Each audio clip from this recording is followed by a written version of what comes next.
This next problem is a multi-step problem. It's going to take quite a while to be able to solve it, and the only way you're going to solve it is to take it one small piece at a time.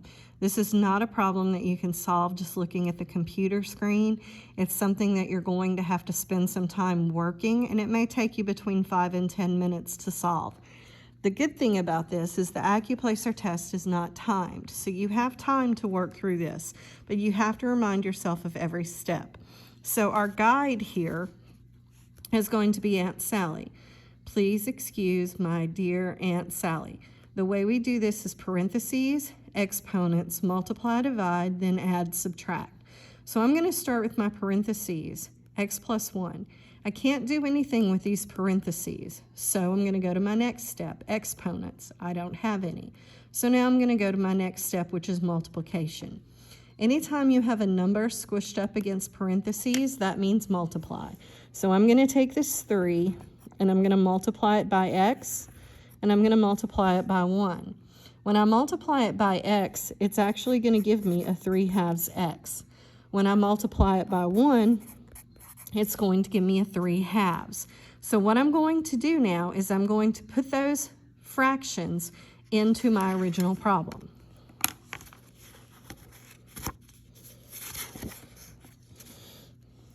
So now that I've put them into the original problem, I can tell that I have a 2 on bottom with an x in each one of these fractions. And then in these fractions, I have a 2 and a 4.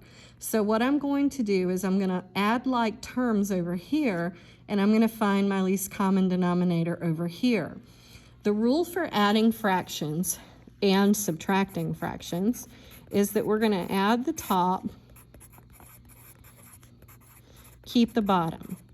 So when we add 3 plus 1, we get 4, and we're going to keep the 2x on the bottom. So that's the first thing you have to remember. So now we have a 4 over 2x. The other thing that we have to do with this is we have to find our least common denominator, because 2 and 4 are not the same number. So 2 will evenly go into 4, and 4 will evenly go into 4. So our least common denominator is going to be 4. Because it's 4, the 1/4 is not going to change. Where the change is going to come in is it's going to come in with that 3/2. So the way we're going to do this is we're going to set the 3/2 up to equal something over 4. Now we're going to use the backwards z method. We're going to take the 2 and we're going to divide it into 4. It will go 2 times. I'm going to put a little 2 right here.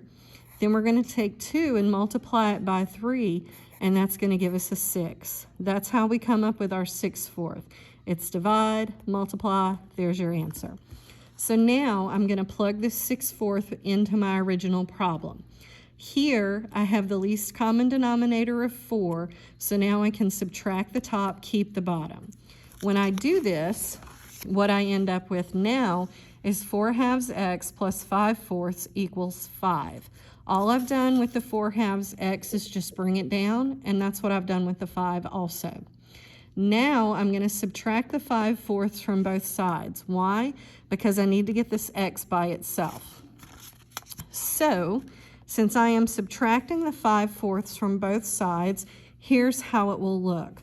I will end up with just 4/2 x on one side and 5 minus 5/4 on the other side. Now, because I decided to do this, I just changed this to 1 1/4, because for me it's easier to subtract 1 1/4 from 5 than it is to try to subtract 5/4. So in this case, all I did was make a little change to the way it's written so it would be easier for me to work with.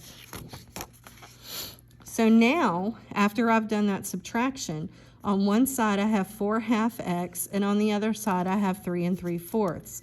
I'm going to divide this out because I want this to become a whole number if at all possible. So 2 will go into 4 2 times. That will change this to 2x. So now I have 2x equals 3 3/4. The next step is to divide both sides by 2. When I divide this side by 2, I end up with x. And when I divide this side by 2, I have a couple of different things I can do. The first thing I'm going to do is I'm going to change this 3 3/4 to an improper fraction because that makes things easier for me. To change that, 3 times 4 is 12 plus 3 is 15 over 4. Why is it 15 over 4? Because I'm just dealing with this part right here, okay? So the next thing I'm going to do is I'm going to divide both sides by 2. What I have right here is my 2x divided by 2. When I divide this out, I end up with just an x. But on the other side, I have to do something different. So what I'm going to do is I'm going to flip the 2 to make this a 1/2, and then I'm going to change it to multiplication. So now when I do this, I end up with a 15 over 8. 15 over 8. That could possibly be the answer, or I could change it to a mixed number.